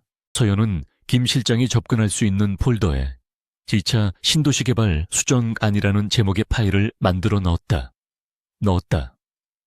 파일 안에는 겉보기엔 완벽해 보이지만 실제로는 치명적인 결함이 있는 설계 도면과 부풀려진 예산안이 들어있었다. 그리고 파일이 열리는 순간 위치 추적과 녹음 기능이 활성화되도록 프로그래밍해 두었다. 이제 낚싯바늘은 던져졌고 물고기가 물기를 기다리는 일만 남았다. 그날 오후 김 실장은 예상대로 미끼를 물었다. 그는 보안이 허술한 틈을 타 파일을 다운로드했고 곧바로 어딘가로 전화를 걸었다. 서연과 민혁은 집무실 옆의 상황실에서 실시간으로 그의 통화 내용을 도청하고 있었다. 김 실장은 대성그룹의 이색의 흥분된 목소리로 새로운 정보를 입수했다고 보고했다. 통화 내용에는 최 회장이 뒤에서 이 일을 사주했다는 언급도 포함되어 있었다. 결정적인 증거가 확보되자 민혁은 움직였다. 그는 김 실장을 집무실로 호출했다. 아무것도 모르는 김 실장은 태연한 얼굴로 들어와 고개를 숙였다. 민혁은 말없이 책상 위에 녹음기를 올려놓았다. 김 실장의 목소리가 흘러나오자 그의 얼굴은 사색이 되었다. 그는 무릎을 꿇고 살려달라고 빌었다. 가족들이 최 회장에게 인질로 잡혀 있어 어쩔 수 없었다고 변명했다. 민혁은 차가운 눈으로 그를 내려다보았다. 사정은 딱하지만 배신자는 용서할 수 없다는 것이 그의 원칙이었다. 보안팀들이 들어와 김 실장을 끌고 나갔다. 김 실장이 끌려나가면서 서연을 노려보았다. 그는 서연이 가짜라는 것을 알고 있는 듯한 눈빛이었다. 네가 언제까지 무사할 것 같냐? 는 그의 비명 섞인 외침이 복도에 울려 퍼졌다. 사건이 정리되고 집무실에는 다시 정막이 흘렀다. 서연은 긴장이 풀려 의자에 주저앉았다. 민혁은 그녀에게 다가가 어깨에 손을 올렸다. 그는 수고했다고 말했다. 서연은 고개를 들어 그를 바라보았다. 그녀는 김 실장의 마지막 말이 마음에 걸렸다. 자신의 정체가 탄로나는 것은 시간 문제였다. 민혁은 서연의 불안을 읽은 듯 했다. 그는 책상 서랍에서 서류 봉투 하나를 꺼내 서연에게 건넸다. 서연이 떨리는 손으로 봉투를 열어보았다. 그 안에는 한서연의 신상 명세서와 병원 진료 기록, 그리고 과거 미술품 보건가로서의 이력들이 들어있었다. 민혁은 이미 그녀가 누구인지, 왜 이곳에 왔는지 모든 것을 알고 있었다. 서연의 심장이 쿵 하고 내려앉았다. 그녀는 입술이 말라오는 것을 느꼈다. 이제 끝이구나 하는 생각이 스쳤다. 하지만 민혁의 반응은 예상 밖이었다. 그는 서연의 진짜 이름을 부르지 않았다. 대신 그는 서류를 다시 빼앗아 파쇄기에 넣어버렸다. 종이가 잘게 갈려 나가는 소리가 비현실적으로 들렸다. 민혁은 서연에게 다가가 허리를 감싸 안았다. 그는 말했다. 나는 최유나라는 이름이 필요한 것이지 그 여자가 필요한 것은 아니라고 했다. 네가 한서연이든 누구든 상관없다. 지금 내 옆에서 내 일을 돕고 내 침대를 공유하는 여자는 너다. 그러니까 쓸데없는 걱정은 하지 말라고 했다. 서연은 멍하니 그를 올려다보았다. 그는 그녀의 정체를 알고도 묵인하겠다는 것이었다. 그것은 단순한 호의가 아니었다. 그는 서연의 능력과 그녀가 가진 본질적인 강인함을 높이 샀고 무엇보다 그녀에게 이미 깊이 빠져 있었다. 서연은 눈시울이 뜨거워지는 것을 느꼈다.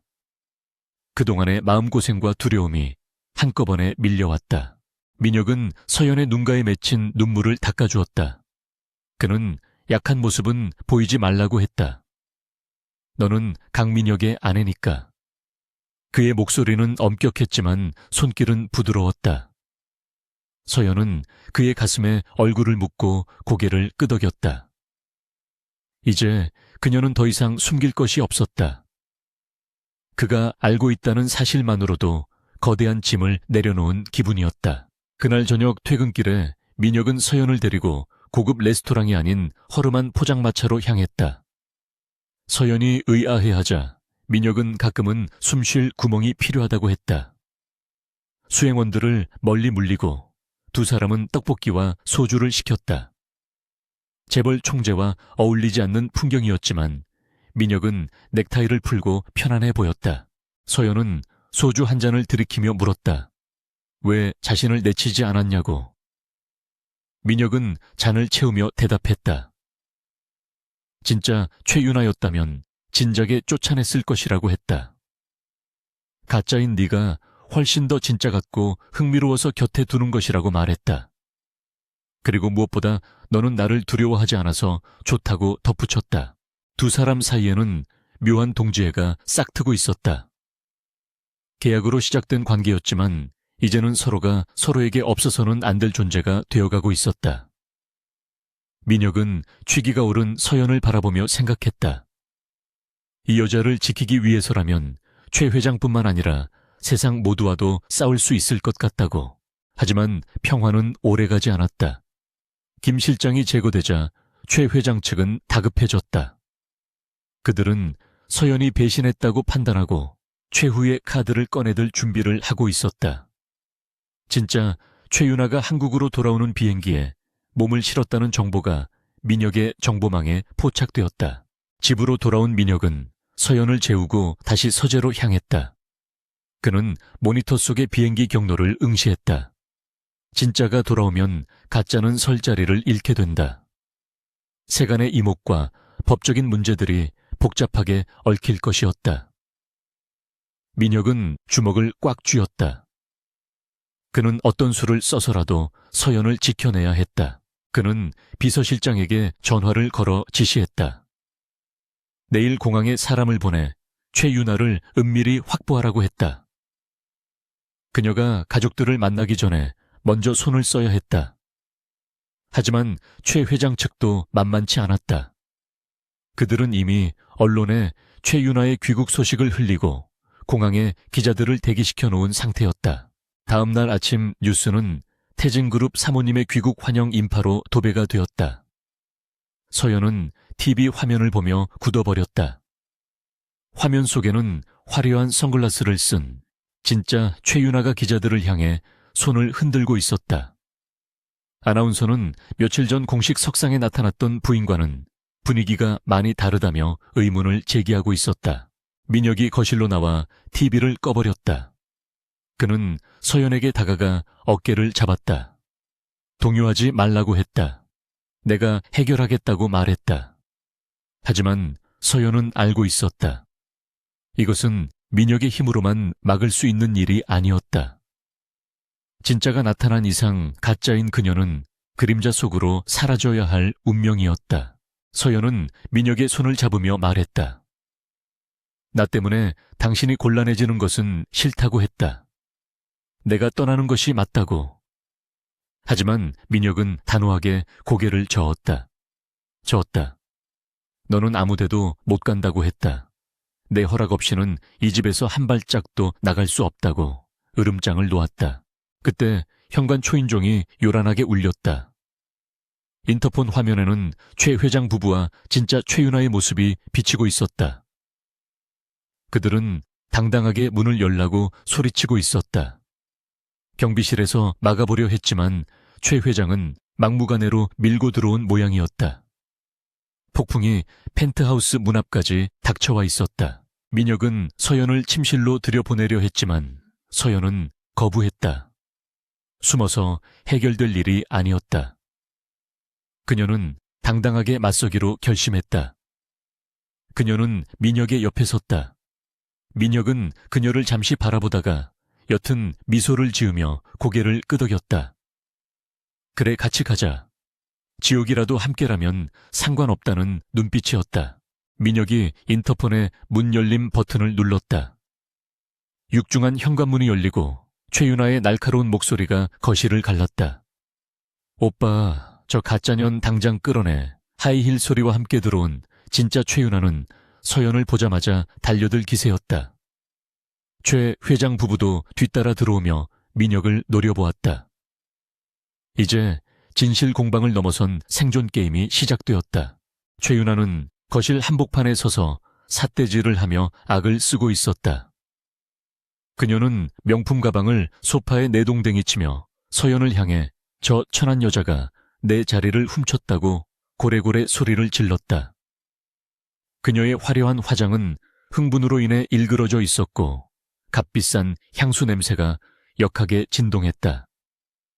최 회장과 그의 처는 민혁의 눈치를 살피면서도 딸의 기세에 힘입어 거만하게 턱을 치켜들고 있었다. 그들은 마치 맡겨놓은 물건을 찾으러 온 사람들처럼 당당했다. 서연은 그들의 모욕적인 언세도 미동하지 않았다. 그녀는 민혁의 옆에 꼿꼿하게 서서 그 추악한 가족극을 냉정하게 응시했다. 과거에는 돈 때문에 그들에게 고개를 숙였지만 이제는 달랐다. 그녀는 강민혁의 아내로서 품위를 지켜야 했다. 서연의 침착한 태도는 오히려 최윤아를 더욱 미치게 만들었다. 가짜 주제의 감히 진짜인 자신을 내려다보는 듯한 눈빛을 견딜 수 없었던 것이다. 최 회장이 헛기침을 하며 나섰다. 그는 민혁에게 사정이 있었다고 변명했다. 윤아가 잠시 외국에서 요양을 하는 동안 결혼식을 미룰 수 없이 션데발루쇼켜 임시 방편으로 대역을 썼을 뿐이라고 둘러댔다. 이제 진짜가 돌아왔으니 제자리를 찾아야 하지 않겠냐며 뻔뻔하게 요구했다. 그는 서연을 가리키며 수고비는 넉넉히 챙겨서 보낼 테니 당장 이 집에서 나가라고 손짓했다. 마치 쓰다 버린 물건을 취급하는 태도였다. 민혁은 팔짱을 낀 채 그들의 이야기를 듣고 있었다. 그의 입에는 비릿한 냉소가 걸려 있었다. 그는 천천히 입을 열었다. 대역이라. 민혁의 목소리는 낮고 서늘해서 거실의 공기를 순식간에 얼어붙게 만들었다. 그는 최 회장을 향해 걸음을 옮겼다. 당신들은 나를 기만하고 내 결혼을 장난처럼 취급했다고 말했다. 태진그룹의 총재인 자신을 바보로 아느냐고 되물었다. 최 회장의 얼굴이 하얗게 질렸다. 그는 당황하며 손을 내저었다. 절대 그런 것이 아니라고 변명하려 했지만 민혁은 말을 끊었다. 그는 테이블 위에 놓인 태블릿 PC를 집어들었다. 그리고 화면을 띄워 최 회장 앞으로 던졌다. 화면에는 최 회장이 유령 회사를 통해 태진그룹의 자금을 횡령하려 했던 증거들과 이번 신도시 입찰건에서 대성그룹과 내통했던 내역들이 상세하게 나열되어 있었다. 민혁은 차갑게 말했다. 이 모든 정보는 당신들이 쓰레기 취급하는 저 여자가 찾아낸 것이라고 밝혔다. 가짜라고 무시하던 사람이 당신들의 목숨줄을 쥐고 있었다는 사실을 이제야 알겠냐고 조롱했다. 최윤아는 상황 파악을 못하고 여전히 소리를 질렀다. 그깟 컴퓨터 좀 만진다고 해서 천안 신분이 바뀌지는 않는다고 악을 썼다. 그녀는 민혁의 팔을 잡으며 매달렸다. 오빠 나야 진짜 윤아라고. 저 여자는 가짜야. 민혁은 혐오스러운 벌레를 털어내듯 최윤아의 손을 뿌리쳤다. 최윤아는 중심을 잃고 바닥에 주저앉았다. 민혁은 그녀를 내려다보며 싸늘하게 말했다. 진짜와 가짜를 구분하는 기준이 뭐냐고 물었다. 핏줄 집안, 그는 콧방귀를 귀에 뀌었다. 내 눈에는 당신이 가짜라고 했다. 허영심에 찌들어 약속을 헌신짝처럼 버리고 도망친 당신이 아니라 내 곁에서 목숨을 걸고 나를 지켜준 이 사람이 진짜 내 아내라고 선언했다. 서연은 민혁의 말에 가슴이 벅차올랐다. 그가 자신을 인정해주고 있었다. 단순히 계약관계의 파트너가 아니라 자신의 존재 자체를 존중하고 보호하려는 그의 진심이 느껴졌다. 그녀는 민혁의 옆모습을 바라보며 눈시울을 붉혔다. 최 회장 부부는 사태가 심각하게 돌아가고 있음을 깨달았다. 민혁이 내민 증거들이 검찰에 넘어가는 순간 그들은 파멸이었다. 최 회장은 태도를 싹 바꾸어 비굴하게 매달리기 시작했다. 자비를 베풀어 달라고 사정했다. 장인어른에게 이러면 안 되지 않냐고 읍소했다. 하지만 민혁은 요지부동이었다. 그는 경호원들을 불렀다. 건장한 경호원들이 거실로 들이닥쳤다. 민혁은 손가락으로 문을 가리키며 명령했다. 이 사기꾼들을 내 집에서 끌어내라고 했다. 그리고 다시는 내 눈앞에 띄지 않게 하라고 덧붙였다. 경호원들이 최 회장 가족을 끌어내기 시작했다. 최윤아는 발버둥을 치며 저주를 퍼부었다. 너희들이 무사할 것 같냐고. 가만두지 않겠다고 소리쳤지만 그녀의 외침은 닫히는 문 뒤로 사라졌다. 집 안에는 다시 정적이 찾아왔다. 하지만 그것은 폭풍이 지나간 뒤에 고요함이 아니라 더 큰 파도를 앞둔 긴장감이었다. 민혁은 한숨을 내쉬며 넥타이를 풀었다. 그리고 서연을 돌아보았다. 괜찮냐고 묻는 그의 눈빛에는 걱정이 가득했다. 서연은 고개를 끄덕였다. 그녀는 떨리는 목소리로 말했다. 고맙다고. 그리고 미안하다고 했다. 자신 때문에 당신이 이런 곤란한 상황에 처하게 되어서 면목이 없다고 했다. 민혁은 서연에게 다가와 그녀를 품에 안았다. 그는 서연의 머리를 쓰다듬으며 말했다. 너 때문에 곤란해진 것이 아니라 너 덕분에 구원받은 것이라고 했다. 텅 빈 껍데기뿐인 결혼 생활을 할 뻔했는데 네가 와서 채워주었다고 속삭였다. 서연은 그의 품 안에서 참았던 눈물을 터뜨렸다. 그동안의 서름과 불안이 한꺼번에 씻겨 내려가는 것 같았다. 그날 밤 민혁은 서연을 데리고 옥상 정원으로 올라갔다. 서울의 야경이 발 아래 펼쳐져 있었다. 그는 서연에게 와인 한 잔을 건넸다. 그리고 진지한 표정으로 물었다. 이제 최 회장 일가는 무너질 것이라고 했다. 하지만 그들은 쥐새끼처럼 방역해 올 것이다. 위험할 수도 있는데 그래도 내 곁에 있겠냐고 물었다. 서연은 망설임 없이 대답했다. 갈 곳도 없지만 가고 싶지도 않다고 했다. 당신이 있는 곳이 내가 있을 곳이라고 말했다. 민혁은 만족스러운 미소를 지으며 그녀의 이마에 입을 맞췄다. 그는 주머니에서 작은 상자를 꺼냈다. 결혼식 때 끼워준 반지와는 다른 심플하지만 고급스러운 디자인의 반지였다. 그는 서연의 손가락에 반지를 끼워주며 말했다. 이것은 쇼를 위한 반지가 아니라고 했다. 강민혁이 한서연에게 주는 진짜 약속이라고 했다. 서연은 반지를 내려다보며 감동했다. 그녀의 손가락에서 반짝이는 반지는 그녀의 새로운 신분과 미래를 상징하는 것 같았다. 다음 날 아침 태진그룹은 공식 성명을 발표했다. 최 회장 기업과의 모든 파트너십을 파기하고 그들의 비리에 대한 법적 대응을 시작한다는 내용이었다. 재계는 발칵 뒤집혔다. 태진그룹의 주가가 일시적으로 출렁였지만 민혁은 눈 하나 깜짝하지 않았다. 그는 오히려 공격적인 투자 계획을 발표하며 시장의 불안을 잠재웠다. 한편 쫓겨난 초의 회장 일가는 분노의 치를 떨고 있었다. 그들의 저택은 이미 압류 딱지가 붙기 시작했고 채권자들이 몰려와 빚 독촉을 하고 있었다. 최윤아는 방 안에 틀어박혀 물건들을 집어던지며 서연을 죽여버리겠다고 소리쳤다. 그녀의 눈에는 광기가 서려 있었다. 최 회장은 어두운 서재에서 누군가와 통화를 하고 있었다. 그의 표정은 절박하면서도 도끼로 가득 차 있었다. 그는 전화기 너머의 상대에게 말했다. 마지막 방법밖에 없다고 했다. 그 여자를 없애야 한다고, 아니면 그 여자를 이용해 강민혁을 무너뜨려야 한다고 소공허렸다. 수화기 너머에서는 굵직한 목소리가 긍정의 대답을 해왔다. 며칠 후 서연은 할머니가 계신 병원을 찾았다. 민혁이 붙여준 경호원들이 병실 밖을 지키고 있었다. 할머니는 수술을 성공적으로 마치고 회복 중이었다.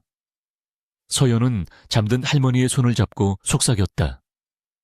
이제 다 잘 될 것이라고. 좋은 사람을 만났다고 이야기했다. 그때 간호사가 들어와 서연에게 쪽지를 건넸다. 쪽지에는 낯선 필체로 적혀 있었다. 할머니의 안전을 원한다면 지금 당장 지하 주차장으로 혼자 내려오라는 내용이었다. 경호원을 대동하면 할머니의 산소 호흡기를 떼버리겠다는 협박도 덧붙여져 있었다. 서연의 심장이 쿵쾅거렸다. 그녀는 창밖을 내다보았다. 병원 앞 화단에 수상한 검은 차가 주차되어 있는 것이 보였다. 서연은 갈등했다. 민혁에게 연락해야 할까 하지만 그럴 시간이 없었다. 놈들은 그녀를 지켜보고 있을 것이다. 그녀가 전화를 거는 순간 할머니에게 무슨 짓을 할지 몰랐다. 서연은 입술을 깨물었다. 그녀는 결단을 내려야 했다. 이것은 최 회장의 마지막 바라김이 분명했다. 그녀는 핸드백을 고쳐매고 병실을 나섰다. 경호원들에게는 잠시 매점에 다녀오겠다고 둘러댔다. 그들이 따라오려 하자 화장실에 갈 것이라고 단호하게 말해 제지했다. 서연은 비상구 계단을 통해 지하 주차장으로 내려갔다. 어둡고 습한 주차장의 공기가 그녀를 맞이했다. 그녀의 발자국 소리가 텅 빈 공간에 울려 퍼졌다. 약속된 구역에 도착하자 검은색 밴의 문이 열렸다. 마스크를 쓴 남자들이 내렸다. 그들 뒤에는 최 회장의 비서실장이 서 있었다. 그는 비열한 웃음을 지으며 서연을 맞이했다. 제 발로 걸어 들어오다니 효심이 지극하다고 비꼬았다. 서연은 그를 노려보며 말했다. 할머니는 건드리지 말라고 했다. 내가 여기 왔으니 약속을 지키라고 했다. 비서실장은 고개를 끄덕였다. 그리고 손짓을 했다. 남자들이 서연에게 달려들어 그녀의 팔을 꺾고 입에 재갈을 물렸다. 서연은 반항했지만 역부족이었다. 그들은 그녀를 밴 안으로 거칠게 밀어 넣었다. 차문이 닫히고 밴은 급출발했다. 서연은 어둠 속에서 생각했다. 민혁이 알면 얼마나 화를 낼까. 하지만 할머니를 위해서는 어쩔 수 없었다. 그리고 그녀는 믿고 있었다. 민혁이 반드시 자신을 찾아낼 것이라고. 같은 시각 집무실에 있던 민혁은 갑자기 가슴이 답답해짐을 느꼈다. 불길한 예감이 들었다. 그는 서연에게 전화를 걸었다. 신호는 가지만 받지 않았다. 그는 즉시 경호팀장에게 연락했다. 서연의 위치를 확인하라고 소리쳤다. 잠시 후 경호팀장의 다급한 보고가 들어왔다. 병원에서 신호가 끊겼고 CCTV 확인 결과 납치된 것으로 보인다는 보고였다. 민혁은 전화기를 벽에 던져 박살냈다. 그의 눈에서 붉은 살기가 피어올랐다. 감히 내 여자를 건드려 최 회장이 넘지 말아야 할 선을 넘었다. 민혁은 책상 서랍에서 특수 단말기를 꺼냈다.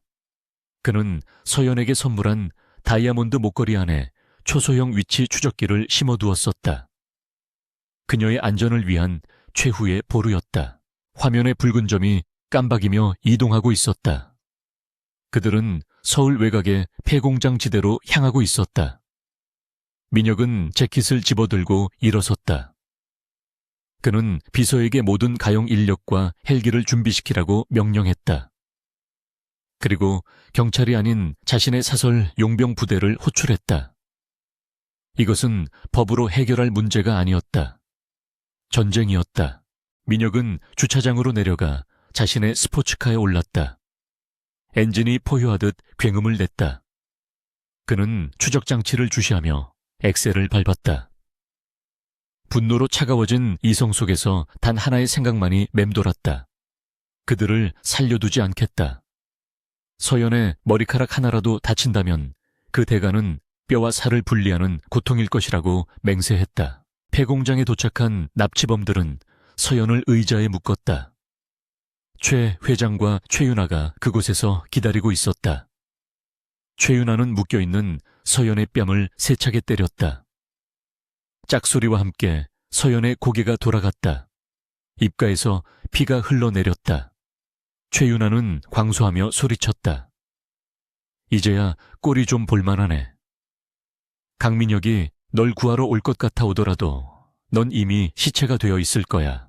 최 회장은 시한폭탄 장치를 만지작거리고 있었다. 그는 민혁에게 전화를 걸어 협박할 계획이었다. 태진그룹의 경영권 포기, 각서와 거액의 비자금을 요구할 생각이었다. 서연은 부은 뺨을 식히며 그들을 노려보았다. 그녀의 눈빛은 여전히 죽지 않았다. 그녀는 시간을 벌어야 했다.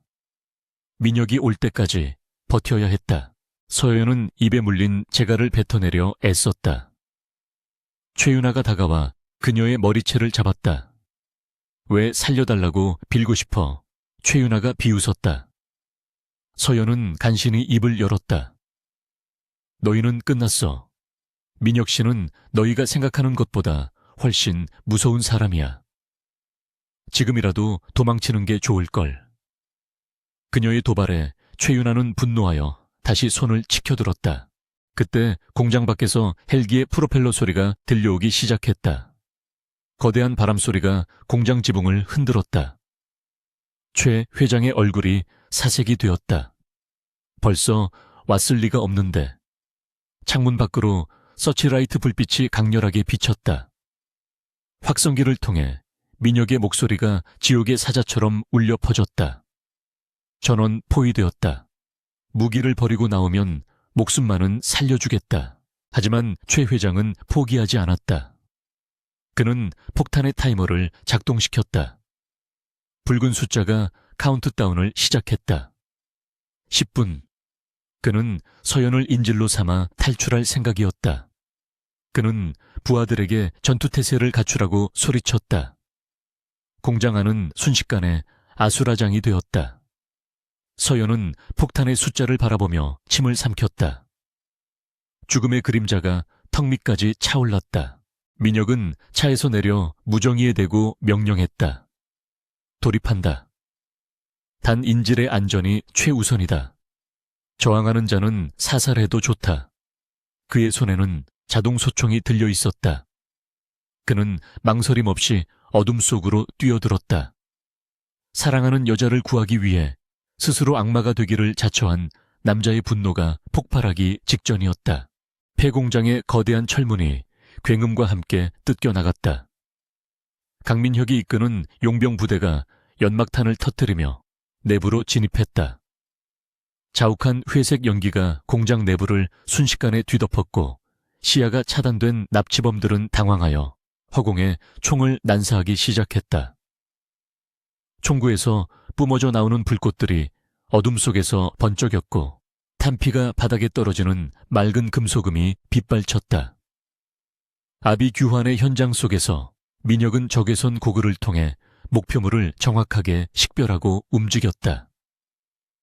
그는 마치 사신처럼 연기 속을 가로지르며 눈앞을 가로막는 적들을 망설임 없이 제압해 나갔다. 최 회장은 예상보다 빠른 습격에 공포에 질려 뒷걸음질 쳤다. 그는 서연의 팔을 거칠게 잡아끌며 공장 안쪽에 위치한 제어실로 도망치려 했다. 의자에 묶인 채 끌려가던 서연은 바닥에 넘어졌지만 최 회장은 아랑곳하지 않고 그녀를 질질 끌고 갔다. 그녀의 무릎이 거친 시멘트 바닥에 쓸려 피가 배어 나왔다. 최윤아는 비명을 지르며 아버지의 뒤를 따랐다. 그녀의 손에는 호신용으로 가져온 작은 권총이 들려 있었지만 공포로 인해 손이 심하게 떨리고 있어 조준조차 제대로 하지 못했다. 민혁은 2층 난간에 있던 저격수를 단 한 발의 사격으로 무력화시켰다. 그의 움직임에는 군더더기가 없었다.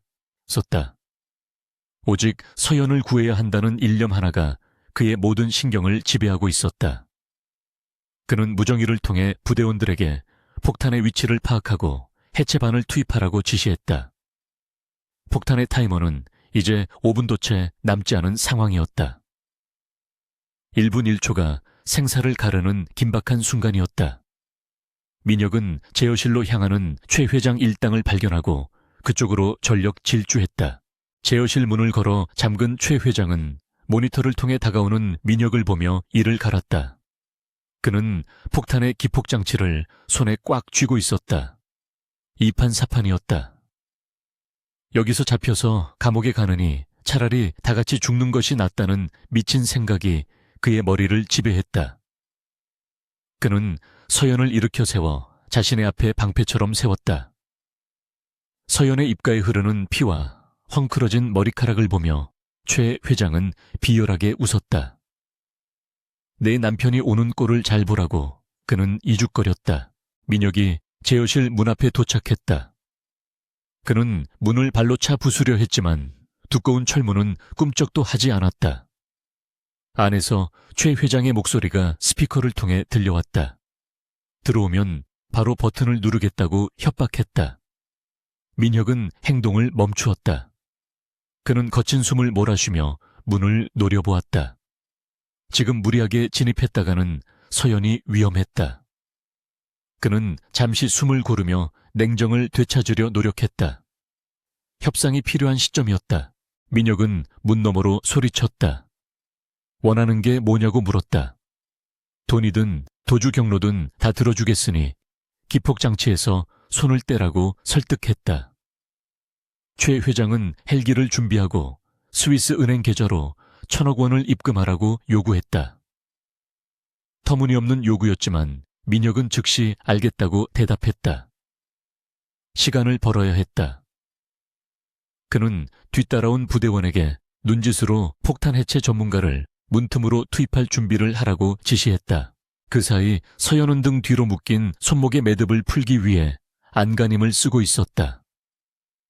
낡은 밧줄이 살을 파고들어 고통스러웠지만 그녀는 포기하지 않았다. 아까 끌려오면서 바닥에 떨어진 날카로운 유리 조각 하나를 몰래 손에 쥐고 있었다. 그녀는 최 회장이 민혁과 대화하느라 정신이 팔린 틈을 타 밧줄을 조금씩 끊어내기 시작했다.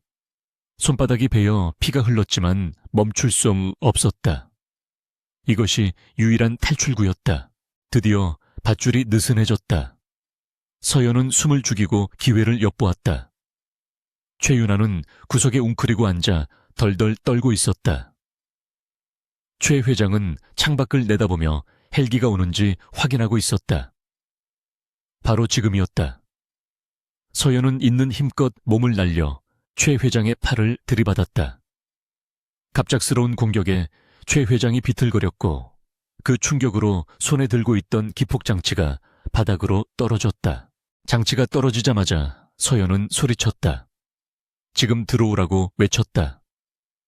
그 소리를 신호로 민혁이 설치해둔 소형 폭격이 터지며 제어실 문이 날아갔다. 민혁이 들이닥쳤다. 그는 순식간에 최 회장을 덮쳐 제압했다.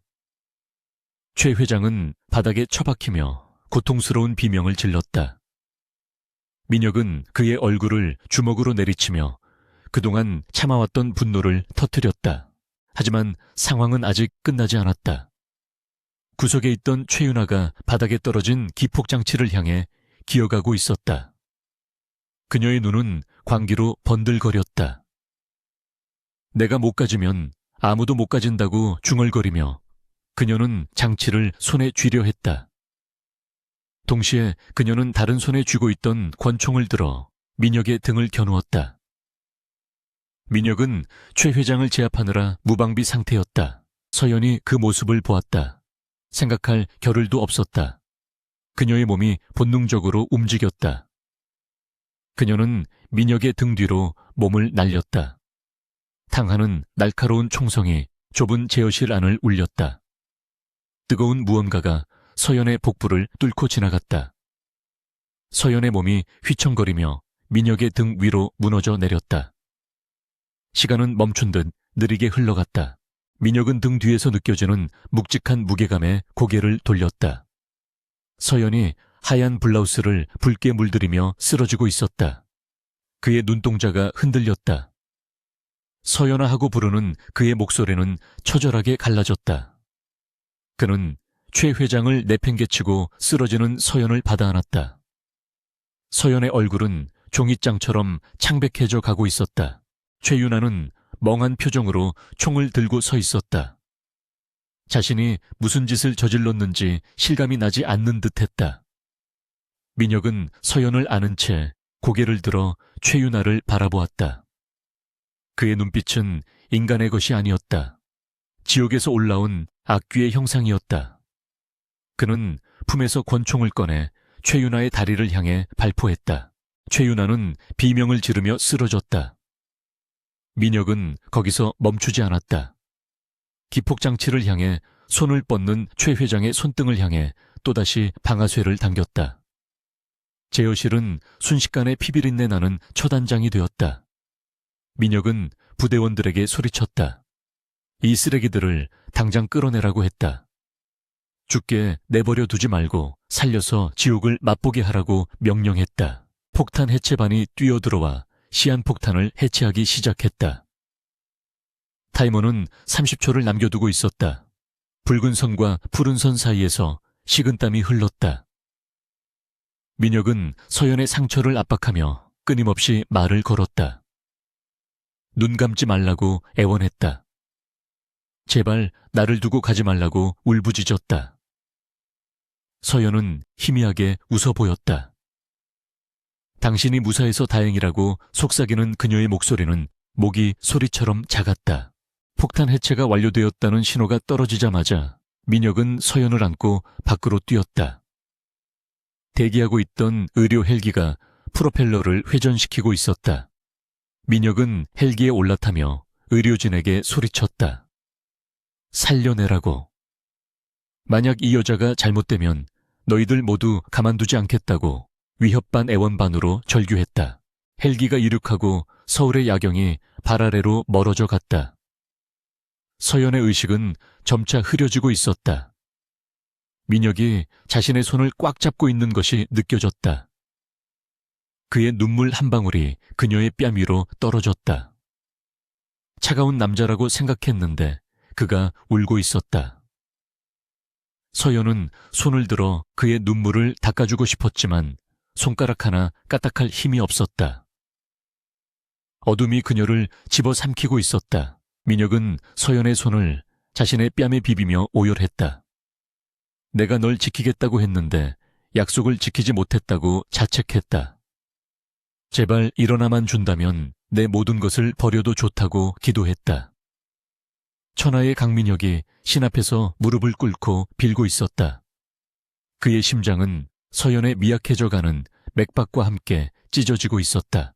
병원 옥상 헬기장에 도착하자마자 의료진들이 달려들어 서연을 이동침대로 옮겼다. 민혁은 수술실 앞까지 따라갔다. 수술실의 육중한 문이 닫히고 수술 중이라는 붉은 등이 켜졌다. 민혁은 문 앞에 주저앉았다. 그의 흰 셔츠는 서연의 피로 붉게 얼룩져 있었다. 그는 피 묻은 자신의 손을 내려다보며 멍하니 앉아 있었다.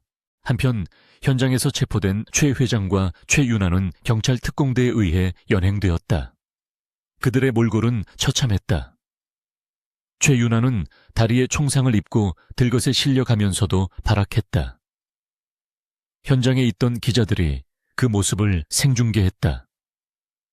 대한민국을 떠들썩하게 했던 재벌가 납치극의 전말이 세상에 낱낱이 공개되는 순간이었다. 태진그룹 변호인단은 즉시 그들을 살인 미수 및 테러 혐의로 고발했다. 이제 그들에게 남은 것은 차가운 감옥 바닥뿐이었다. 수술은 길어졌다. 시간이 흐를수록 민혁의 속은 타들어갔다. 비서실장이 다가와 옷을 갈아입으시라고 권했지만 민혁은 들은 척도 하지 않았다. 그는 마치 돌부처처럼 그 자리를 지키고 있었다. 서연이 깨어나지 않는다면 자신도 여기서 한 발자국도 움직이지 않을 작정이었다. 그의 머릿속에는 서연과 함께했던 시간들이 주마등처럼 스쳐 지나갔다. 처음 만났을 때의 당돌한 눈빛, 가짜 부부 행세를 하며 나누었던 묘한 긴장감, 그리고 서로의 마음을 확인했던 밤들. 그녀는 가짜였지만 그 누구보다 진짜였다. 그녀는 자신의 이익을 위해 민혁을 이용하지 않았고 마지막 순간까지 자신의 목숨을 던져 그를 구했다. 민혁은 깨달았다. 이것이 사랑이라는 것을. 너무 늦게 깨달은 자신의 어리석음을 탓하며 그는 고개를 떨구었다. 새벽이 되어서야 수술실 문이 열렸다. 지친 기색이 역력한 집도이가 나왔다. 민혁은 스프링처럼 튀어올라 의사의 멱살을 잡을 듯이 다가갔다.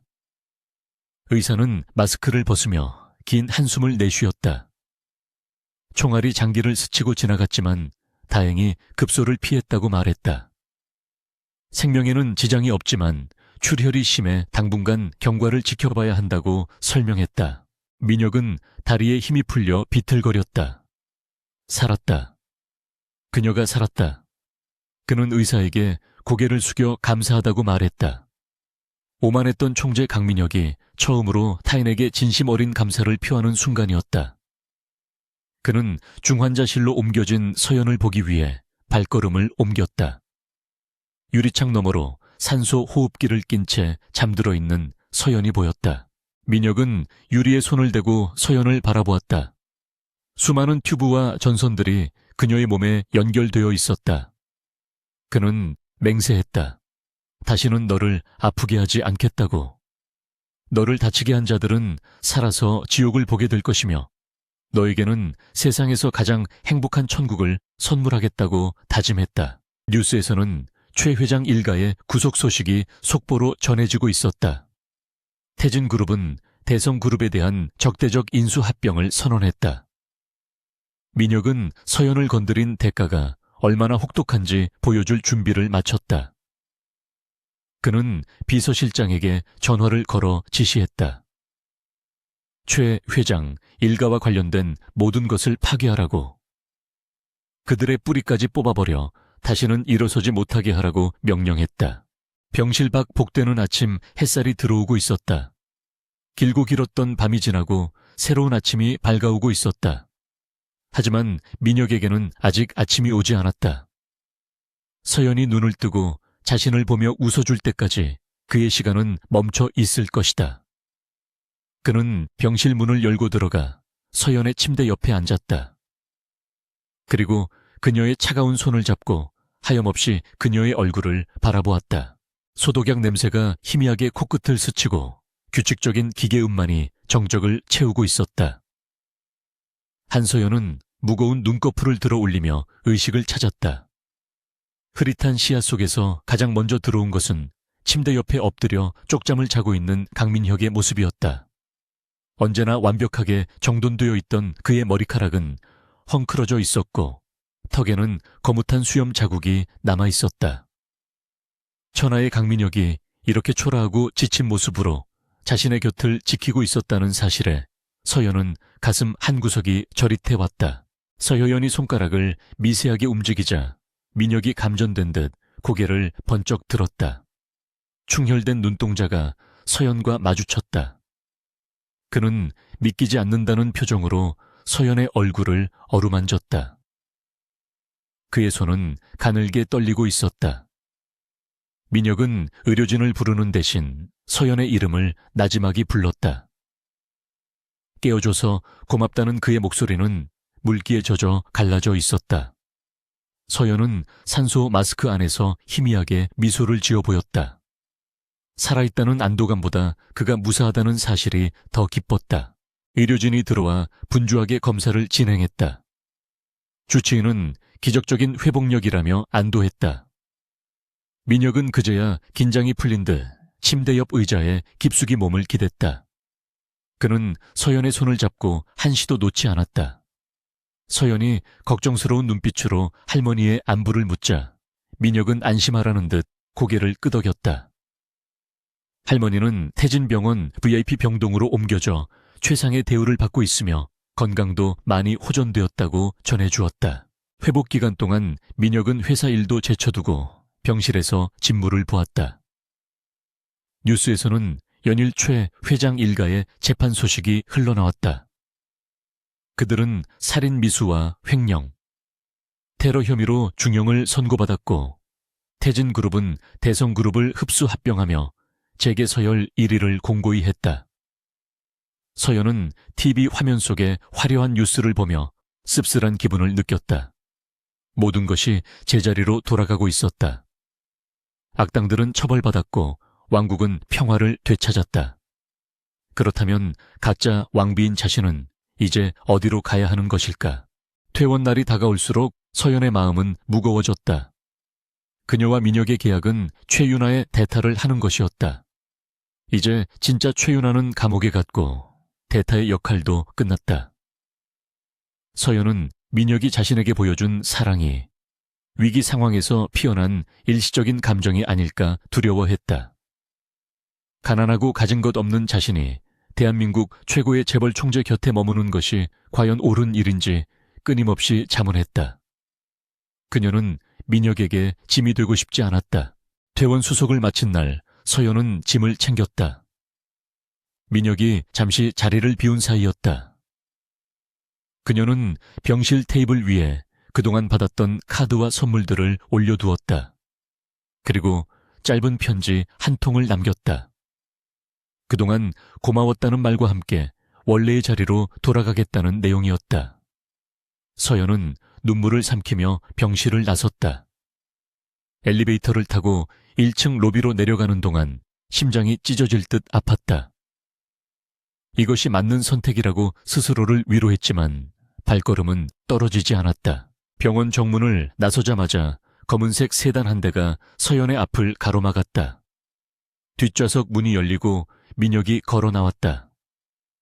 그의 표정은 화가 난 듯 차갑게 굳어 있었다.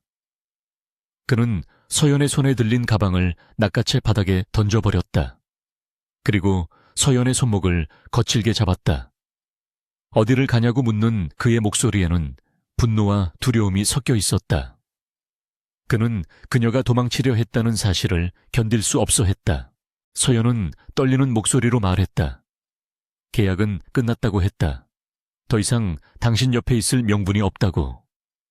나는 최윤아가 아니라 한서연일 뿐이라고 말했다. 당신의 명성에 흠집을 내고 싶지 않다는 그녀의 말에 민혁은 헛웃음을 터뜨렸다. 그는 서연을 차 안으로 밀어 넣었다. 명분 따위는 내가 만든다며 그는 운전석에 올라타 엑셀을 밟았다. 차는 서연의 낡은 옥탑방이 아닌 낯선 곳을 향해 질주했다. 도착한 곳은 서울 외곽의 한적하고 아름다운 숲속이었다.